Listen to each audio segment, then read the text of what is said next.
Hi everyone, my name is Phi Thuy Nguyen, founder and owner of Agame Yoga and Meditation Center. This is your Do It Different series, coming to you with information on how to live differently, from parenting to business, from the bedroom to the boardroom. How can you engage differently so that you can have both success and substance in your life?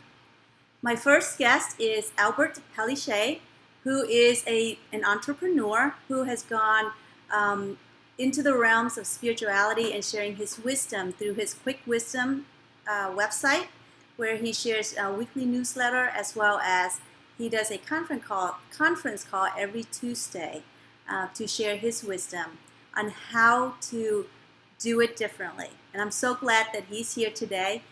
Albert, thank you. Thank you, Fee. Thanks for having me on the show. Great.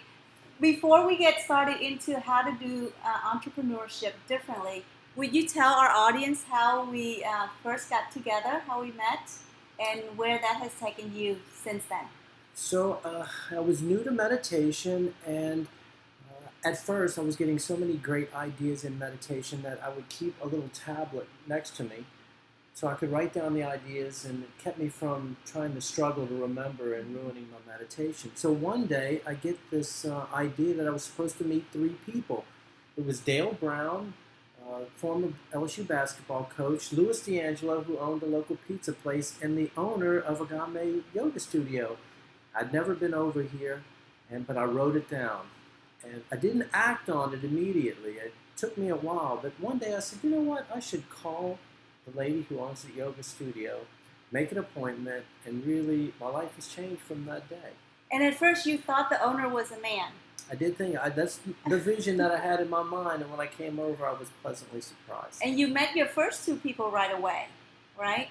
Dale Brown and the owner of D'Angelo's Pizza? Well, yes, that was a weird coincidence. So a week and a half after I get this meditation insight, and I had never ever bumped into Dale Brown in person before, but a week and a half later, I went to eat at Zaps late in the evening. It was 7:30. They closed at 8. And when I walked in the door, the only person in the restaurant was Dale Brown and his grandson eating alone. And I said, wow, this is really strange. Definitely a sign. And I hated to interrupt him. I knew he was a celebrity. But at some point when he was finished his dinner, I went up and introduced myself. And I kept thinking I was going to meet the owner of Agame Yoga Studio, the next week in a restaurant, but I did let several months lapse before I made the effort to give you a call and see what it was all about. And somehow my LinkedIn profile showed up in your email, correct? Yeah, somewhere in between there, I had a LinkedIn request from Fee, and I thought that was a sign too, but again, didn't act on it, and when I brought it up later, she didn't even remember it happening. And so thank you, LinkedIn. And that was when you realized I was not a man. That's right. Which is a good thing. However, Fee did confess that she may have been a man in a previous life. So we'll let that one go. So you contacted me, and we started working in private sessions. Right. And very shortly after that, you went through the Yoga Nidra immersion as well as professional training. And your life has just blossomed. It really since has. Then. So I got a lot of great insights and clarity to all the different techniques and methods that Fee used. Certain visions that really have stuck with me till this day. And it gave me the knowledge to know why I'm doing what I'm doing and where it's coming from. And that it's bigger than the ego. And it really helps me to drive on in the face of obstacles and things that get thrown up in your path. And so it helps me just to keep moving forward. I know one of the things with Albert is he has attained success through the real estate industry. And at some point in your life, once you achieve that monetary success, there was something missing. Yeah, so it became clear to me, and I read this, and this really gave me a great idea, is that when you achieve material wealth, sometimes you realize that you have inner spiritual poverty. And that's really the point I had come to. I had played the game of success as culture defines it.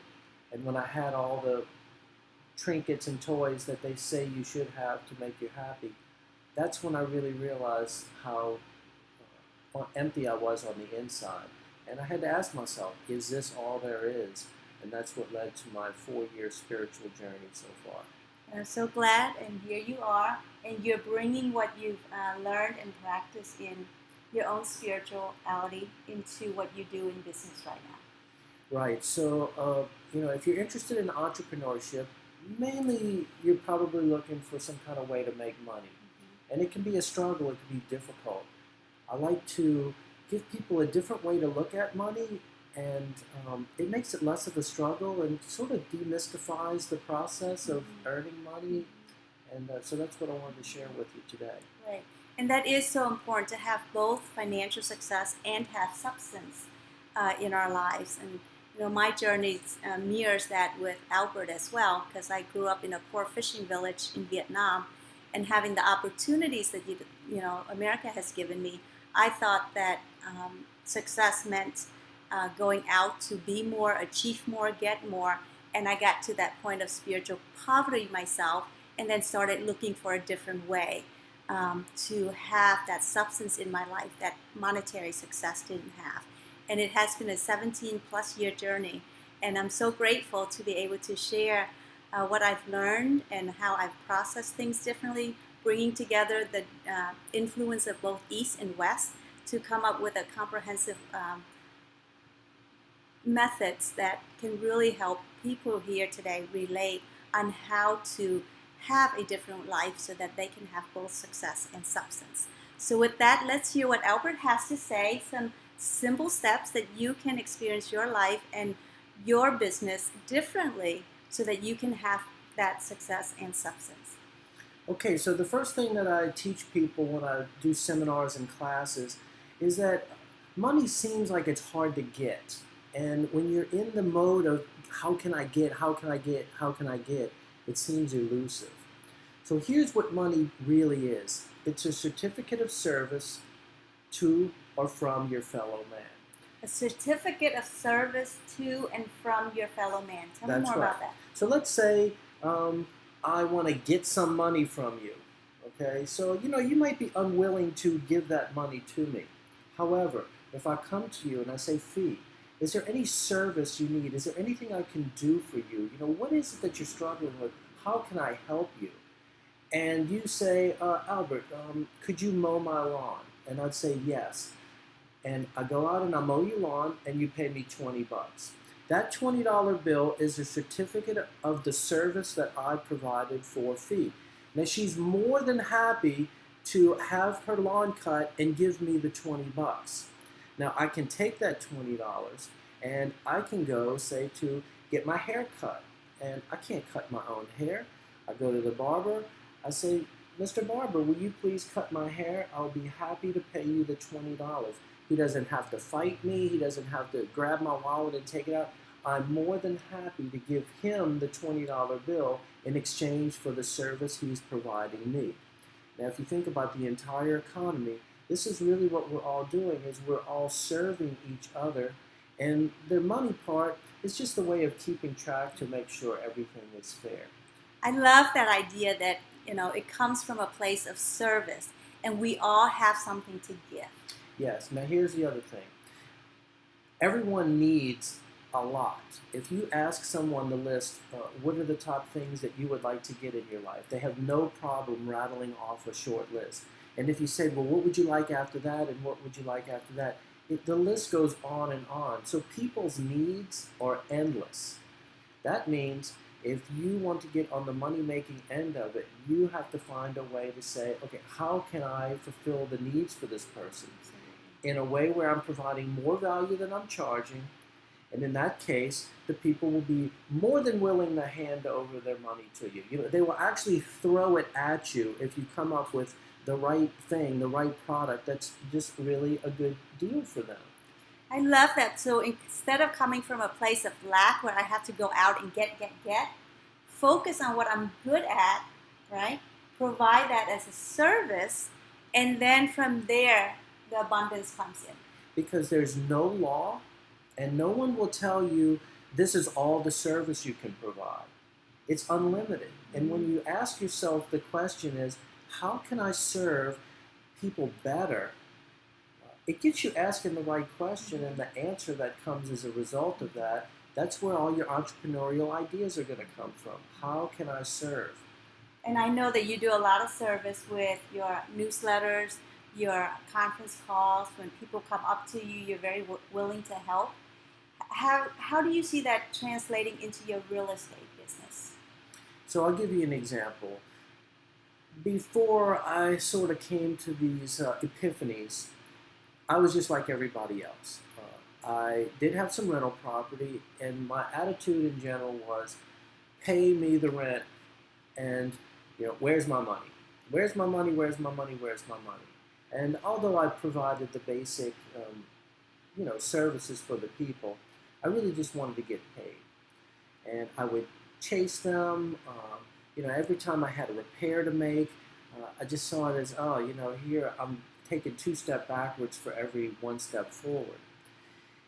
And then when I had this shift, I started saying, my job here really is to provide these tenants with a beautiful environment, that we spend a lot of time at home every day, and that I need to create a lovely place for them to live. And when I had the shift of what could I give to them, I really just made every decision slightly different. I made sure the place looked better. If there was, say, a neighbor in a multi-unit type situation where the neighbor was irritating the rest of the neighbors, in the past, I would have let that irritating tenant stay because it was easier for me to get his rent than to ask him to move and have to go in and pay and find somebody new. But I found that once I started looking at it, how can I provide a beautiful environment for these people to live in? Get rid of the bad apples. Everyone was so much happier that the same tenants stayed longer, the people paid faster, I no longer had to chase rent, and my vacancy rates disappeared essentially. I went to 100% occupancy. People stayed longer, and they were all happy. They told their friends this is a nice place to live. So the shift ended up allowing me to get more money than I was getting before when I was sort of money grubbing after it. And it works. And I remember when you had that aha moment and you spent a lot of money repairing one of your properties. Yeah, so normally when people buy a rental property, they may fix it up when they first own it, and then it pretty much deteriorates from there until they sell it to the next guy. And I looked at one of my buildings one day, and it was in terrible shape, and I just had a batch of terrible tenants. And I said, you know what, I'm going to just pretend that I just bought this place. And I took out a loan, and I did a total rehab on it. And you know what? That problem building is now no big deal. It's one of the most successful ones. I love it. That's awesome. So coming from a place of service and money being a certificate for service provided, what would you say is another tool to do it differently in entrepreneurship? Well, Fee, everything I ever learned, I learned in my high school business. So it's the blow pop business. So I wanted to bring you this because, people make it much too complicated than it is. Can I get one? Sure. I'm going to enjoy it while we listen to Albert. Now, when I was in 9th grade, I noticed that the school band was selling blow pops to all the students as a fundraiser. So the band members would walk into the classroom, and they had a Ziploc bag filled with these, and they sold them for 15 cents a piece, and as soon as the guy walked in the door, the entire bag would be empty practically. And I looked over there, and so what I was noticing was, okay, here's the need. Kids want candy. It's during school time. There's nowhere else to get candy, so you have to buy it from this guy. Now, I went home that night, and I forced my mother to drive to the grocery store, and I sat in the aisle, and I grabbed bags of blow pops, and what I was doing is since you can't see through the bag, I was feeling and counting how many were in each one so I could get the ones that had the most in it. I wanted to get a good value. Now, a bag of blow pops cost 60 cents, and there was usually a dozen in them, so they were a nickel. And I'd go to school the next day and sell them for 15 cents just like the band. I carried them in the same Ziploc baggie. Now, I was only in 9th grade, and this was back in the 70s, and I usually would sell 40 a day, so I made $4 a day. That's $20 a week. Now, at the time, my allowance, to put this into perspective, was 50 cents a week. You're making $4 a day. And now I'm making $4 a day. Rich man, or Yeah, rich so- ninth grader, huh? Yeah, so I thought, oh, this is beautiful. Okay, now it did, soon come to an end. At some point, maybe 3 or 4 weeks later, I got called into the disciplinarian's office, and they asked me, Albert, what are you doing? And I said, well, I'm just selling candy. You can't do that on school grounds. So the government shut me down, and that was another important lesson that you'll find out. If the government is not your partner, you better watch out.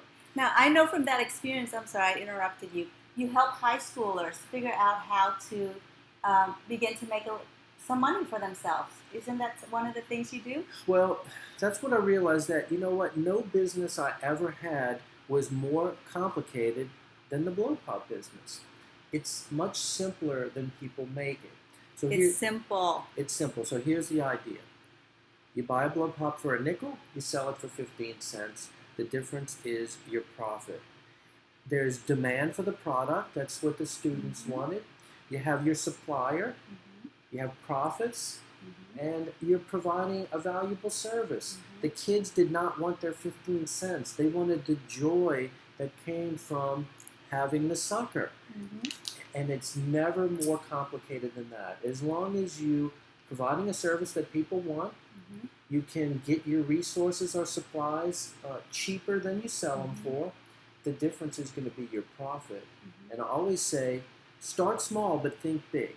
Start small and think big, okay? So I don't know if you've ever been to Chuck E. Cheese.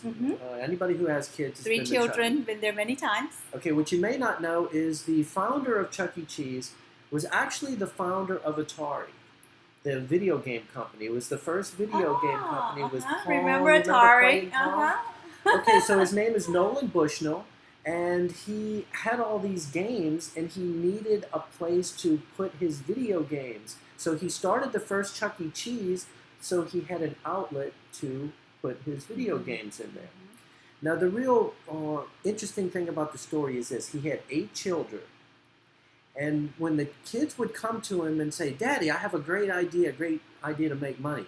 He said, go out and earn $1 with this idea. That's all. The only mission he gave them was to go out and earn $1. Because what he knew is the same thing I'm trying to teach with the blow pops is, if you can make $1, you can make $10. If you can make 10, you can make 100. If you can make 100, you can make 1,000.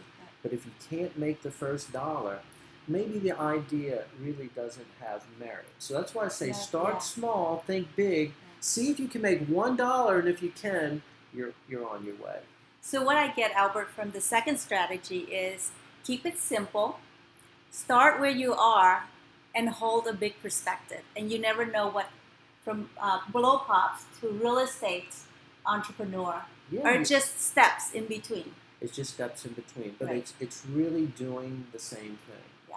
Now, I did have a lot of interesting things in the middle that didn't work out, and that's part of the fun. So in college, I remember one time a friend moved here from Florida, and one evening he said, Albert, where can we go get chicken wings and a beer? And I looked at him like, what is he talking about? There was no such thing in Baton Rouge. It was a place that you could go get chicken wings. And he said, well, in Florida, back then, yeah. And so a friend of mine and I, we thought this was a great idea, and we went to a local bar, and they had a kitchen that they didn't use in the evening, and they rented us the kitchen cheap.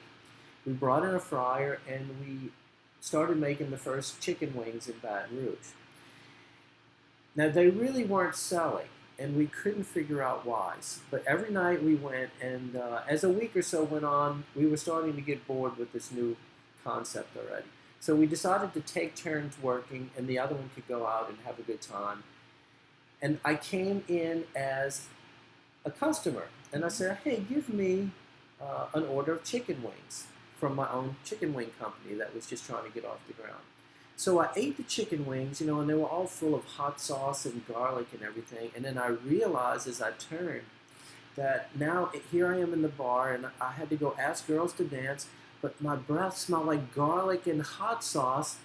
and that this was going to be an impediment, to being willing to go out and ask any girls to dance. I Isn't said, that what beer is for? well, you know what? I realized this is why no one's buying our chicken wings. We were in the wrong venue. Here we were in a bar where people are trying to dance and socialize, which was different than sitting across a picnic table and having the same chicken wings. Yeah. So sometimes you're going to try things, it's not going to work out. We packed in our fryer, we knew this idea wasn't going to work out, but it wasn't the end of our, experimentation, so we say. And then some things hit and some things don't, and that's really, you have to have that beginner's mindset and the fun of just being willing to go out and try things. And if it doesn't work out, every failure teaches an important lesson. And sometimes that lesson is more important than when you're successful. You don't know why you succeeded. And so I always say success teaches nothing, but there's always a lesson in every failure. Wow. And I have heard from Robert McDonald. He says this statement, which I really like. There's no such thing as failure, just feedback. Yes. And so feedback. you went and did your own research and got your own feedback as to why the chicken wings wasn't working in that venue. Now look, there was a chance that would take off, and my friend and I, we would own a chain of chicken wing franchises. So you never know where it's going to go. But you start small. We started with a $300 fryer in a rented space in a bar. It was a cheap way to, see if it had any traction. And that brings up a really good point for me, is to be creative in the process, not have an idea and think that I should be there already. How can I start where I am creatively? Yes, and look, every person has a different perspective. You have insights into things that no one else does. So from where you stand, you see the world completely different. And this, to me, is where your chance is to find some unique opportunity that no one else sees. I often ask myself, what things would I like to have? What would make my life easier? And if there's something I want, certainly there are other people like me who would want the same thing. So if you're a homemaker, you may have different insights than if you're a CEO already. If you're a school bus driver, you're going to see different needs and wants and possible things that you could create, services you could provide, things you could invent. It's your unique life experience is where you should look for the opportunities to come from, because you see the world different than everyone else. Absolutely. And that takes away the energy that so many of us spend worrying about our competitors and coming from that place of lack and frustration because we're trying to be someone who we're not, and to really come back and look at, okay, what do I have to share? And how can I serve with what I have to share? And we're all unique, like you said, and we have something different to share. And that's beautiful. So would you say that that's your third tip for entrepreneurs? I think so. Yeah. So any final thoughts? If you could give one takeaway or give them one homework assignment, what would that be for them to experiment with today or do differently today so that they can begin to experience success and substance in their lives? I would say this: don't wait.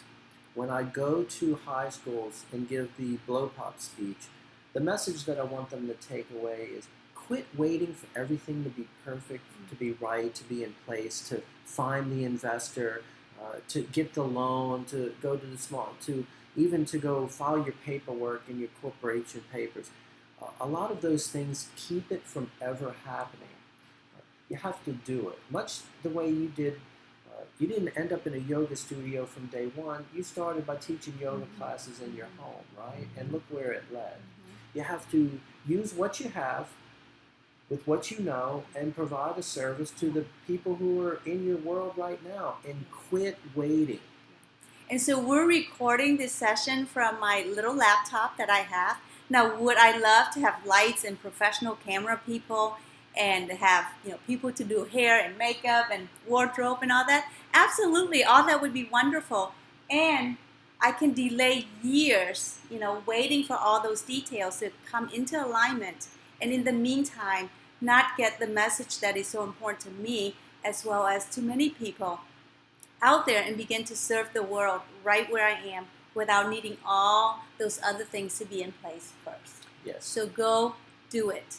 And one of the things you can do is to log on to your website and begin to receive your emails. Why don't you Sure. tell our audience a little bit as to how they can stay connected with you? Okay, so I try to put all my goodness in one place where I meet people, and I really want to share everything with them. So I founded a website. It's quick-wisdom.com, and it's a lot of these spiritual insights, business insights, books I've read that have really made a difference. And so you go to quick-wisdom.com. There's a place there to sign up for the blog post, my weekly calls, entrepreneurial calls every Tuesday at noon.